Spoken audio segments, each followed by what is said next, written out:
President Trump will receive a top-secret letter straight from the desk of dictator Kim Jong-un. The meetings have been very positive. We'll see what happens. It's a process. Hopefully we'll have a meeting on the 12th. President Trump granting a full pardon to Dinesh D'Souza, the conservative author and filmmaker who pleaded guilty to campaign finance fraud. To be a lifelong felon, I would never be able to vote, never have my full rights. And so I'm very grateful to President Trump for giving me those rights back. He's a Democrat, and he decided to compare President Trump to bin Laden. After 9/11, the greatest threat to our democracy lived in a cave. Today, he lives in the White House. Samantha Bee said, "I would like to sincerely apologize to Ivanka Trump and to my viewers for using an expletive on my show to describe her." This transcends politics and party and everything else. This is about loathing and hate.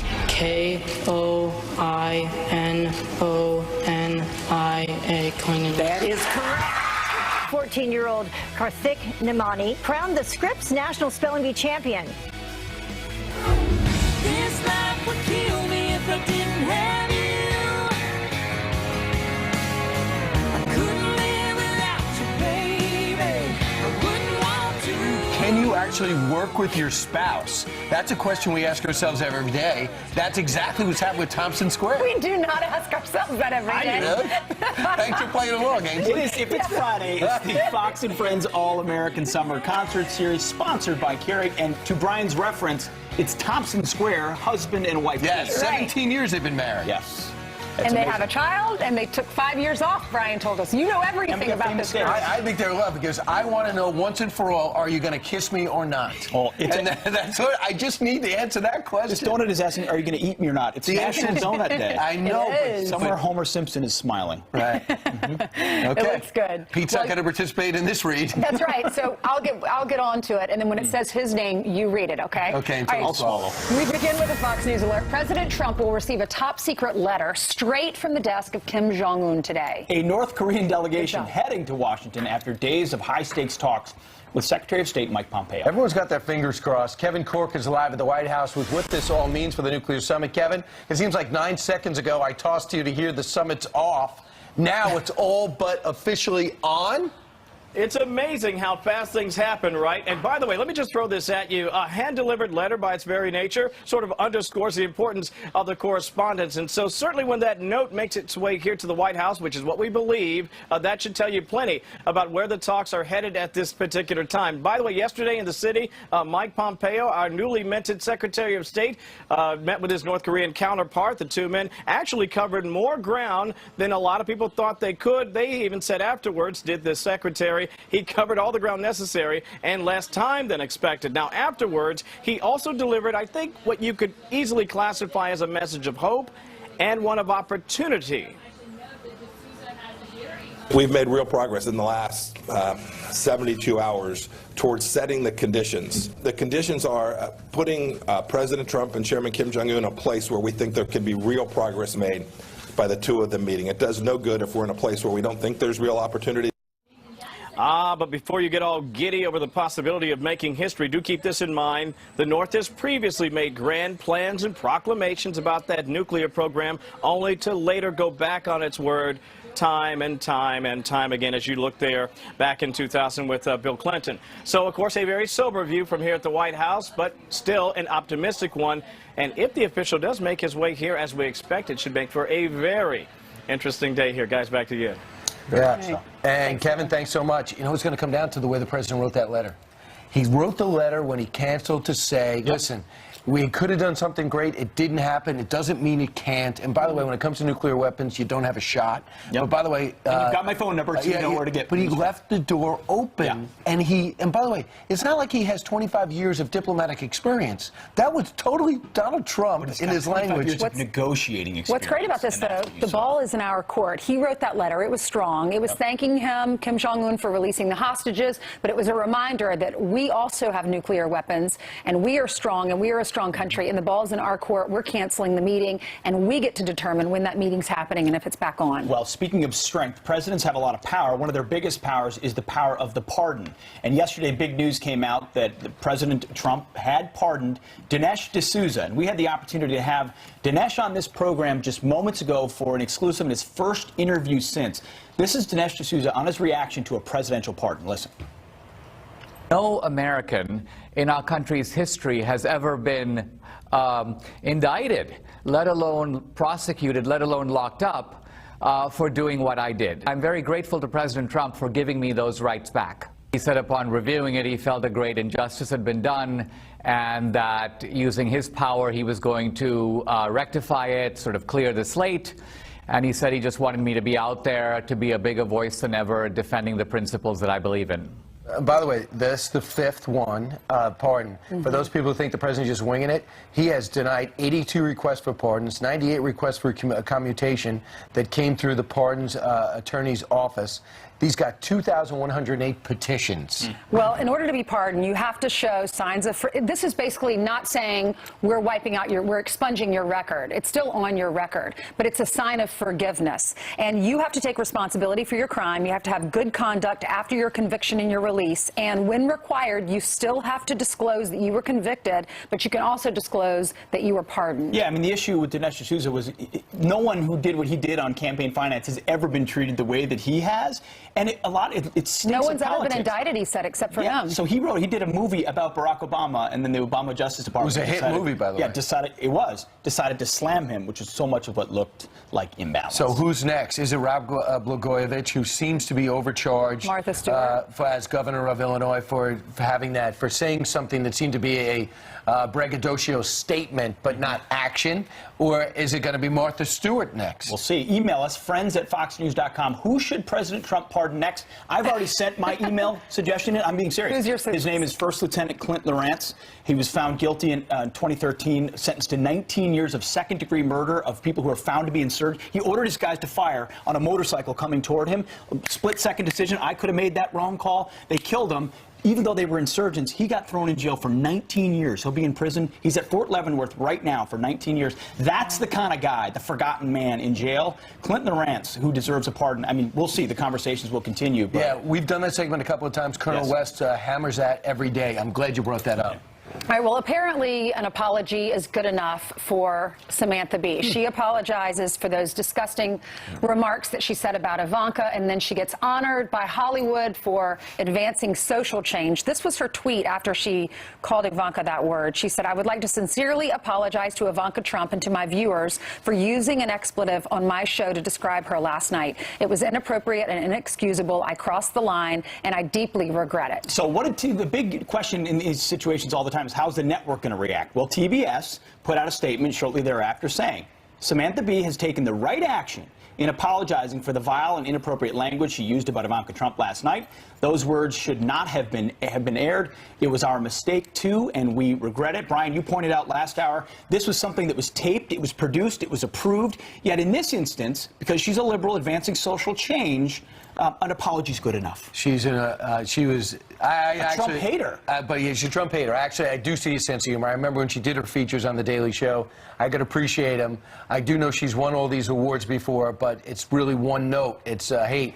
My feeling is, if you go back, I haven't watched enough of it, but if you go back through her show, do you really think this is the only time? Well, and do you notice, too, who takes the high road again? Ivanka. Well, she never gets involved, never signs in, even though it's her family. They were ridiculing what she was holding her child.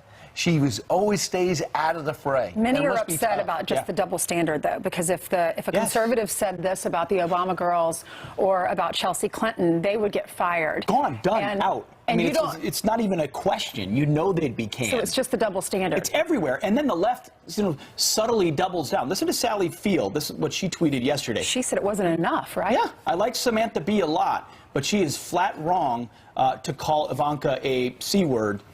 C are powerful, beautiful, nurturing, and honest, implying that that Ivanka is not powerful, beautiful, and honest. I mean, think about that. Yeah, I mean, we can't pronounce it. Go read it. You'll understand. It'll make more sense. Auto Trader and State Farm have both asked to have their ads pulled. I'm just wondering, too, people are starting to look at Joy Reid and what she has tweeted in her blogs over at MSNBC. And I think they're going to start going back. If it gets too aggressive, they're going to go, oh, look what the president said in 1990 when he was a businessman. It's not going to end. Where does it end? That's why I want to. We live in a free country. I don't. Rush Limbaugh made a good point. He said, if you're conservative, there are consequences if you say something like this. If you're liberal, not so much. Listen.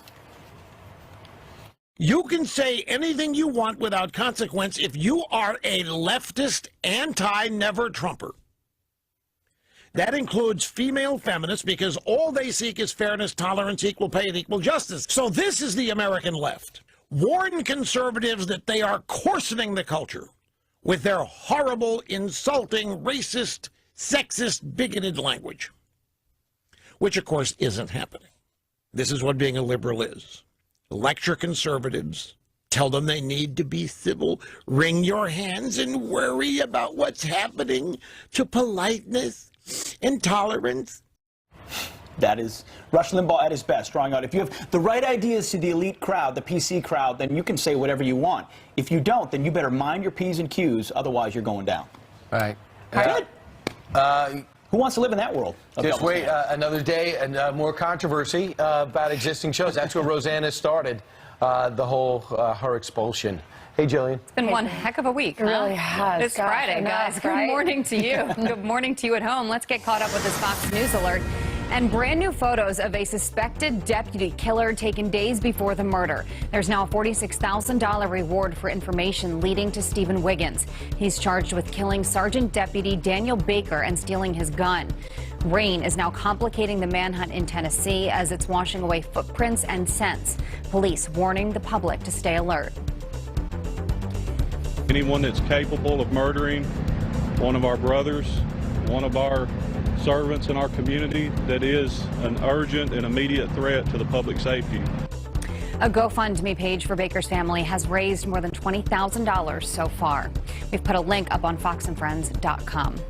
Thousands of people now being told to evacuate Hawaii in the next 24 hours or face being arrested. The expanding lava threatening to trap them. Look at this. Bulldozers now being brought in to carve out new escape routes through cold, hardened lava. With no end in sight, tensions are running high.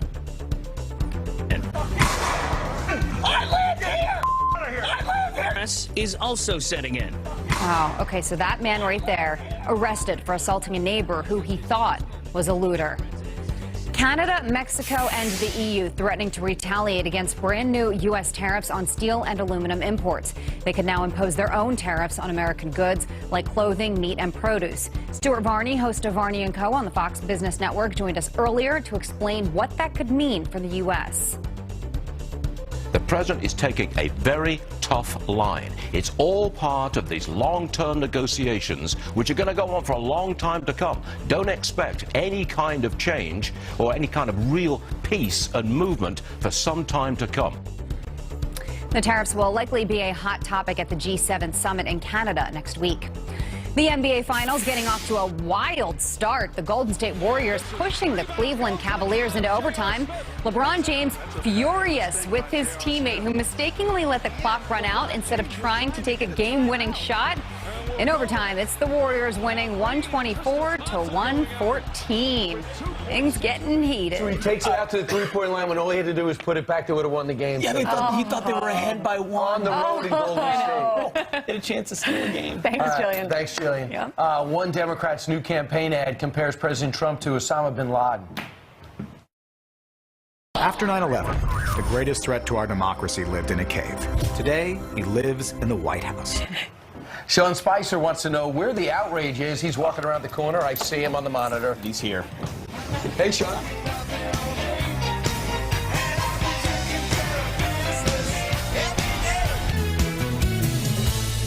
Former President Obama had this reaction to President Trump's election victory in 2016.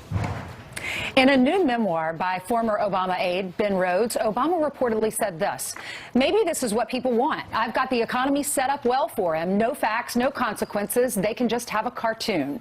Well, here to react is White House Press Secretary, former White House Press Secretary, Mr. Sean Spicer, and author of an upcoming book called The Briefing: Politics, the Press, and the President. Good morning, Sean. Good morning. Happy Congratulations National on Donut Day. Yes, I'm a few behind Pete here. We all are. What's your reaction, Sean? Did you work for a cartoon president? No, I did not work for a cartoon president. I think it's ironic that, you know, Hillary Clinton was the master at trying to blame everybody for the election loss, and now they're getting it on the act. Of who else to blame. The bottom line is we had a great data operation, a great ground game, and a strong messenger in President Trump. And I think that they can make as many excuses as they want, but the bottom line is that President Trump tapped into a message that all of these folks in Washington had lost sight of, which is the American people wanted somebody to champion their efforts, their concerns, and Donald Trump was that messenger. Okay, Sean, so Democrats have since been trying to find their message, pretty much centered on the resistance, but a comparison from a Virginia Democrat ad goes further than almost anything we've seen. Watch this ad. Right now. If we have it. We don't. It's coming. It's coming. Dan Helmer. I approve this message. I'm different. I'm not a politician. I'm a Rhodes Scholar who served in combat. I'm for a Medicare for All option and against drug companies that rip off seniors. I'll fight the gun lobby to protect children, not guns. After 9/11, the greatest threat to our democracy lived in a cave. Today, he lives in the White House. No one, even the president, is above the law. Barbara Comstock has beaten every politician. I'm different. So, Sean? It's reprehensible. I mean, the idea that you're comparing the President of the United States to a terrorist that inflicted death to our country is reprehensible. And I think what the biggest problem is in the 10th Congressional District in Virginia, you've got like 12 people trying to defeat Barbara Comstock. She's a tough fighter. She's worked hard for the Commonwealth of Virginia and for the people there. And they're trying to figure out how to win this primary by going so far to the left. And if you watch the commercials in Northern Virginia, it's one extreme after the next, because that's the only way they can win a Democratic primary these days, which is go as far as you can to the left, and then the next person has to go even further. So it's a sad state when that's the level that you have to go at to win a Democratic primary these days. Yeah, stunts to try to gain traction. Right. I mean, that's the kind of stuff, and this goes along with Samantha Bee and all these other stuff, where the idea that this isn't getting called out, that the left gets a pass. You had Rush on. I saw the interview you did with Mark Levin. It's the theme is consistent. The left gets away with stuff that the right gets called out for. Totally. Sean, thanks a lot. Thanks, guys. Appreciate your time. Well, we showed you this incredible video, an entire football team lifting a car to free a trapped woman hours after winning a championship. That team joins us live next. Pete only. Hope you're having a good Friday morning so far. It's time for your news by the numbers. First, $17 million. That's how much the Russia probe is costing taxpayers. The DOJ says Robert Mueller's team has spent $10 million in just 6 months. The biggest expenses, staff paychecks, rent, and travel. Next, $670. That's how much each illegal child in the U.S. is costing taxpayers every day.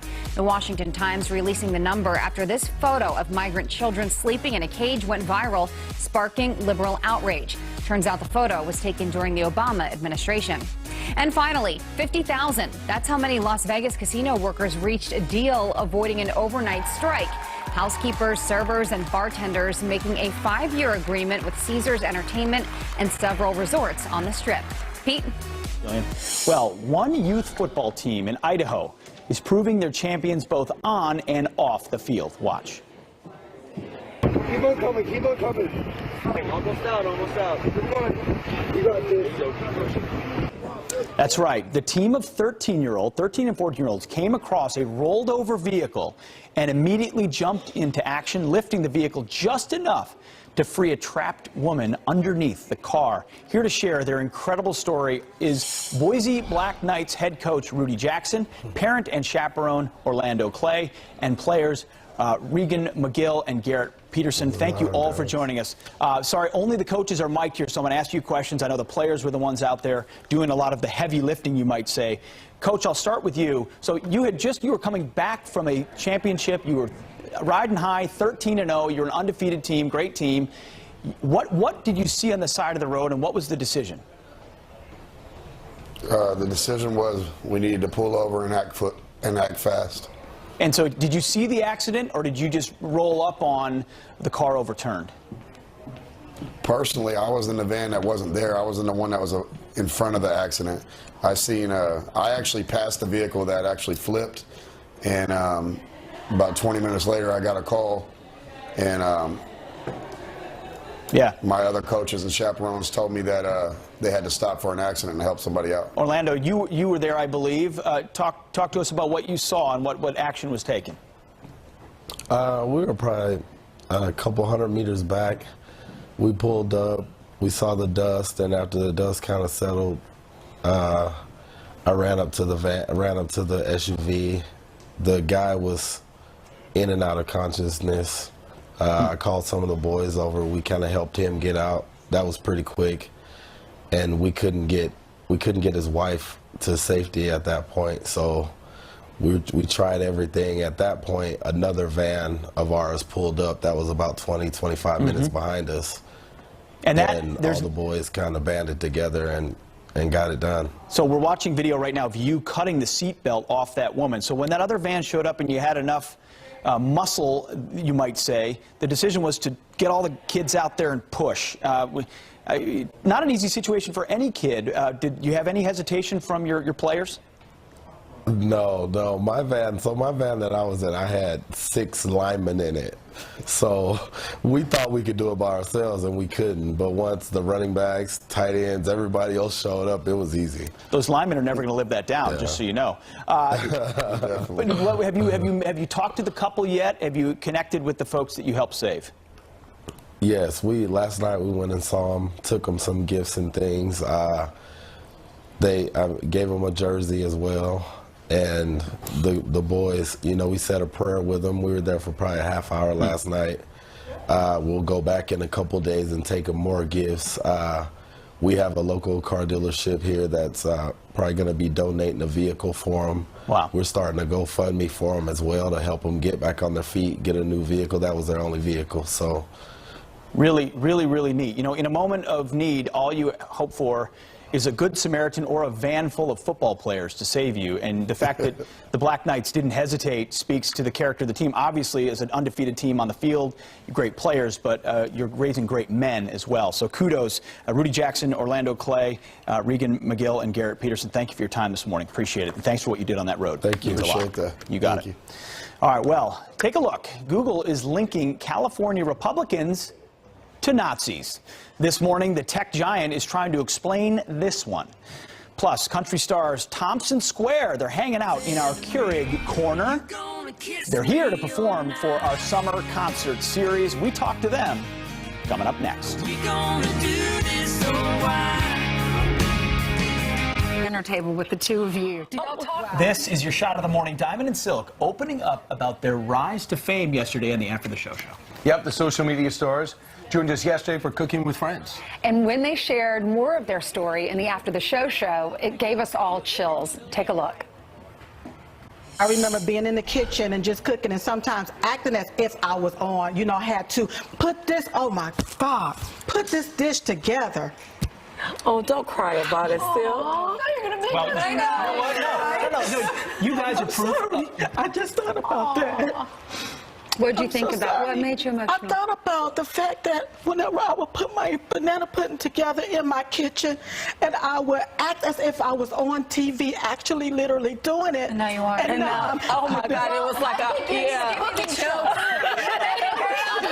Hold on. Can I give you a hug? Please. It was a cool moment. Yeah. Because she said, I was in my kitchen, I was cooking, and I would pretend, and now here I am, and I can't believe it's like an out-of-body experience. And then she went on to say, genuine. if you are yourself and you're true to who you are and you're not afraid of the pushback from the other side and you just speak your truth, then you find success. Yeah. It's not like they don't get some blowback. They would say, and they get a lot of criticism. Yeah, we know she was they were on Capitol Hill when they got stopped by Facebook. Yeah, and she says it's all worth it. Yep. She said, look at me now. I'm That on whole TV segment cooking. is on foxandfriends.com.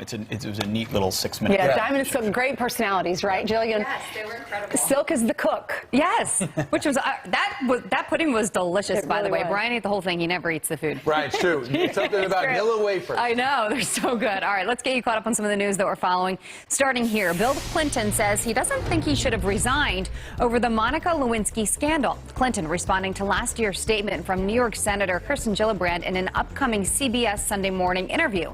He says, quote, "You have to really ignore what the context was, but, you know, she's living in a different context and she did it for different reasons. So I just disagree with her." A church is urging its congregation to never call the police again.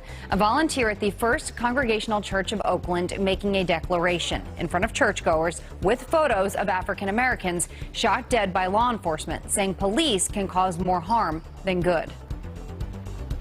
No longer tolerate the trauma inflicted on our communities by policing. The church insists it's not anti-police, but rather pro-community. How about this? Google blaming Wikipedia for linking the GOP to Nazis. Take a look at what used to happen when you searched for California Republicans on Google. The term Nazism appearing on the side of the screen under the group's ideology. Google tells Fox News, quote, "This would have been fixed systematically once we processed the removal from Wikipedia. But when we noticed the vandalism, we worked to quickly accelerate this process to remove the erroneous information." A patriotic little girl thought she was saying the Pledge of Allegiance just for her camp, but turns out there was a very special person listening in. Do you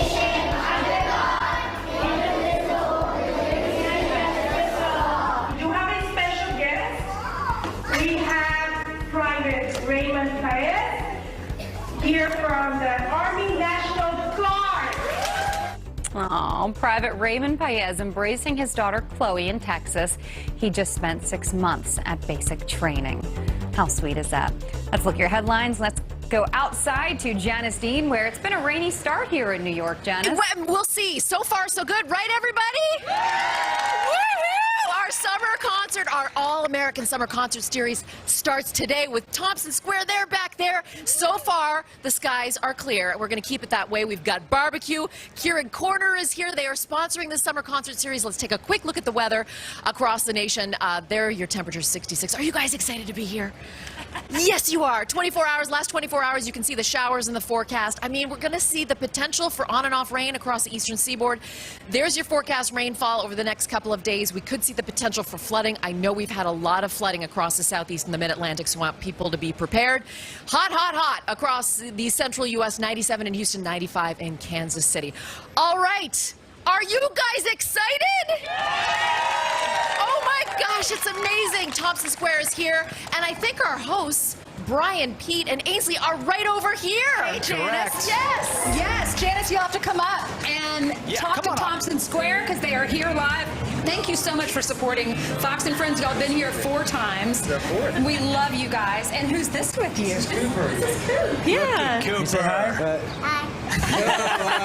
So Cooper and Shauna, welcome back. Married 17 years. 19. 19 years. yes. I probably should have stopped at 17. It's really flying by for me. Your marriage. Yeah. So what is it like factoring a child into this? It's a lot of extra work, a little less bus partying, dancing, and but it's amazing. You know, when we decided to have a kid, we were like, he's going to travel with us, but we're not going to do it. So we take him everywhere we go. He flies everywhere. He's on the bus, and he's a little road dog, but he loves to travel. That's great. How did the two of you meet? Man. We met in Nashville at this place called the Nashville Nightlife. It was a singing competition. And Kiefer came up, introduced himself to me, and we played a game of pool, and I beat him really bad. And we've been here together we ever are. since. Yeah. You know, they say the kids change your life, and he travels with you. Has he changed your music at all? Well, this whole album, Masterpiece, the title track is about him. I wrote it just for him, you know, and this song kind of came late in the game. We were really done with the record, and I wrote that, and Shauna was like, we have to call this record Masterpiece because it was the best thing that's ever happened to us, so it had to be on the record, you know. It had to be the first song, etc. But he just gave us a complete new eyes and ears and music, you know, and just this big influx of inspiration and emotion, and it's as a songwriter, it's like great, because when you're low on the tank, you know, he just completely filled it up. You know, it's awesome. You mean you actually have to experience something to be motivated to write it? You don't just write it to sell it. Is Yeah, that you know, right? I mean, making up songs is one thing, and those are great, and those are, you know, those are easy enough too. But when you write something from your heart that's actually happening, you kind of already know what it is. You know what the story is, you know what the lyrics are. You just have to put it to music, and that song was kind of one of those little blessings that fell out. What song put you on the map? Are You Gonna Kiss Me or Not? Our first one. Yeah. What was that like for you? Yeah. We love that song. You know, the first time we heard that song, we were like, if this is not a hit, I don't know what is. And we were at a time in our life at the very bottom. And I'm like at the very, very bottom. And that's how it goes, you know. Yeah. And we found that song, had a record deal within a couple months after 13 years of trying. And it changed our life, and it continues to do so. The only thing, my heart goes out to you now because you have to sing that every single time you're on stage for the rest of your career, because that's what kind of hit it is. We're so proud to do that. We really are. Yes, absolutely. At least it's not super high. Yeah. You know what I mean? Is it possible that has he already shown music ability, your son? Oh yeah, absolutely. He's got a little drum set at home. He loves the drums. Cooper, anything And he else you want to say to the sings. people? Anything else? You sing You wanna say Oh something? man, I put him on the spotlight. That's what my 2-year-old He's says. being It's shy. early. It's early. It's early even for him. He sleeps until like 9 o'clock every morning, so he's like, what is going on right now? Yeah. Adorable. Okay, they're going to sing for us in the next hour. What you going to sing? It's going to be live all through the morning and start playing in about a half hour, right? Yeah, you know, we're going to play some of the hits that we've had and some of the brand new music. The record came out today. So it's a very special day for us in New York City. Brand new record, Masterpiece, out today. All right, pick it out and going to hear it shortly. Meanwhile, coming up straight ahead, back to the real world. Andrew McCabe is accused of lying to federal investigators this morning, and we're learning he's closer to facing criminal charges than we believed. Judge Jeanine here to react and yell at us. And President Trump tweeting just moments ago about Samantha Bee's vulgar comment about his daughter Ivanka. Our next guest says Samantha Bee needs to be fired now.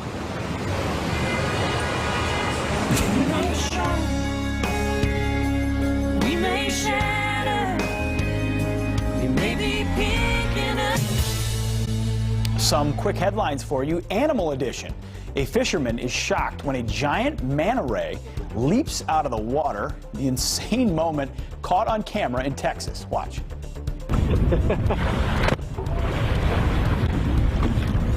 That is insane. Oh my gosh, I thought it was a dolphin at first.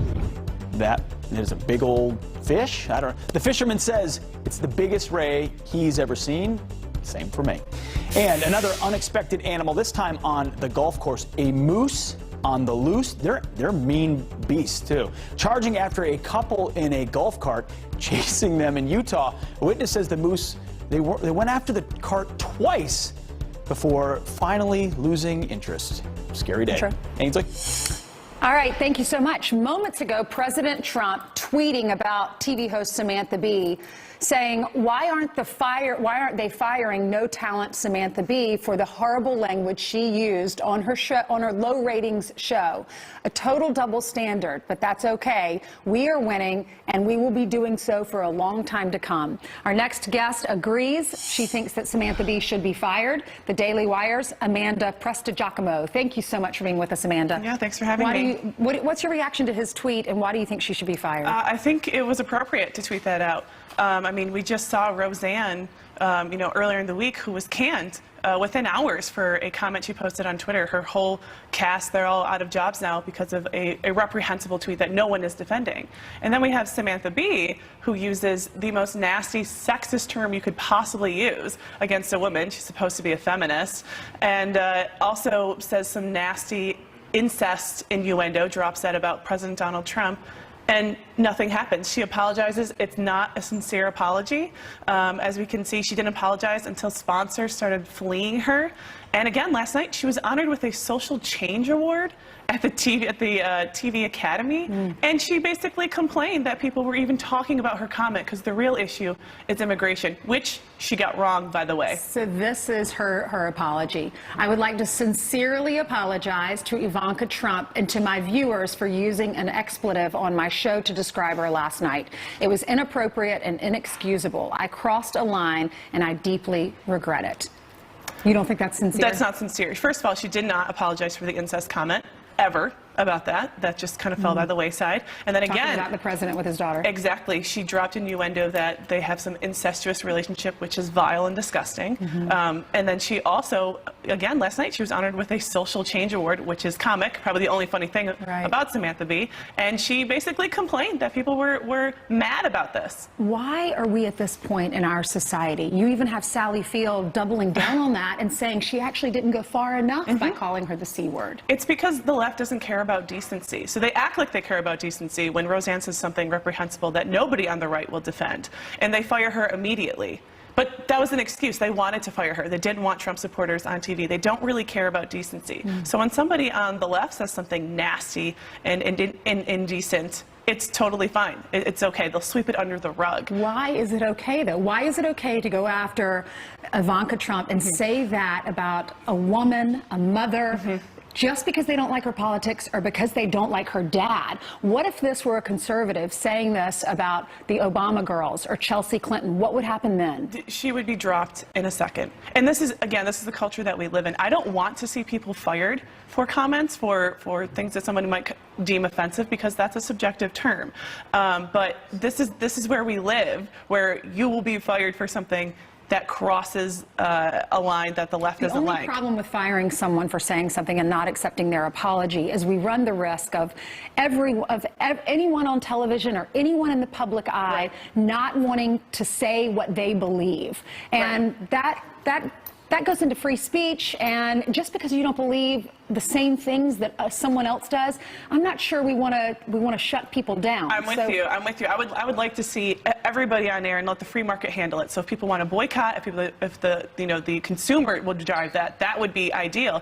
But they just set the standard, and if that's the standard, if Roseanne gets cut for that, which she should have, then Samantha Bee has to go. All right. Thank you so much for being with us, Amanda. Thank you. David Bossie and Geraldo Rivera both are going to join us live on the Curvy Couch in the next hour. Plus, it's been called a love story for the ages. President George H.W. Bush and his marriage to Barbara. Now their granddaughter is writing a book about it, and she's going to join us next. L is for the way you look at me. O is for the... All right, it's been called a love story for the ages. President George H.W. Bush and his marriage to Barbara Bush spanned decades to become the longest in presidential history, and is detailed in a new book out today. It's called George and Barbara Bush, A Great American Love Story. All right, the author is granddaughter Ellie LeBlanc Sosa, and joins us right now, the daughter of Dora. So, hi. Thanks so much. Congratulations. Thank you. Thank you for having me. So we've got to know your family from the outside, and even though you're very open and honest as a family about, we've seen it, what is it like being on the inside? I've gotten asked that question before. It's pretty normal. We're a normal family. Of course, because of my grandfather and my uncle, we've had some pretty amazing opportunities and experiences through what they've done. But on a day-to-day basis, we're a normal family and do normal things. Why do you think their relationship is the great American story? So I remember throughout the writing of this book, we were lucky enough to be able to interview my grandmother a few times. And I remember a year ago, we interviewed her for the first time, and my first question to her was, what's the secret sauce? What's the secret to your marriage? How have you made it through 77 years with Gampy, my grandfather, and still so in love today? And she, of course, in the way that she, in the funny way that Barbara Bush is, she says, well, I was in love and I am in love, so that's not hard. Like, what a silly question. So what she thought was, she was in love, they were in love, and that's the secret sauce. That's the you secret. Just have to love each other. That's it. You just have to love each other. So, Ellie, people watching at home go, well, what's so hard about being a Bush? There was a lot hard. I mean, early in their life, when he had to establish himself in business, the losses when it came to politics, the loss of your mom's sister as a child, and then your grandmother went through a brief depression, postpartum depression for issues, and then, when you're president and then lose a re-election, it wasn't all green grass. Yeah, no, they had some really low lows, some hard times, and And obviously the hardest and for them together being the loss of Robin, their daughter, and it was really amazing. Through the research of the book and talking to my grandmother, we learned that when my Aunt Robin was sick, they were in New York at a hospital, and my grandmother was the strong one when she was sick. She was with Robin, and she was,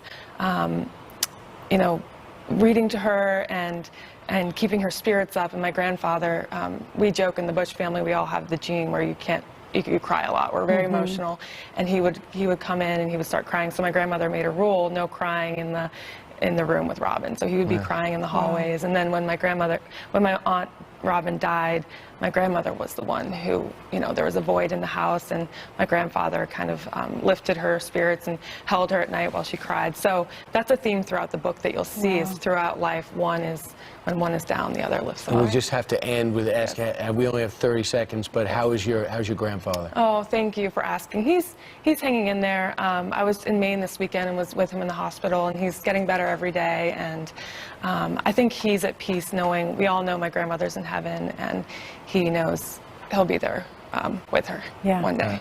Not yet. Not yet. Not yet. Not soon, but one day he'll be there. The love will be eternal. Yes. Thank you so much for being with us, Thank Ellie. you. Congratulations on the new book. Yeah, I know it's going to be a huge hit. It's great to meet you. Thank you. You too. All right, coming up straight ahead in this final hour of the week, David Bossie, Geraldo Rivera, they'll be separately, and they'll find a way to get along. Are they fighting? I would bet on Bossie there. Plus, Thompson Square is getting ready to perform live on the plaza for our big crowd out there and for you at home. They are just minutes away.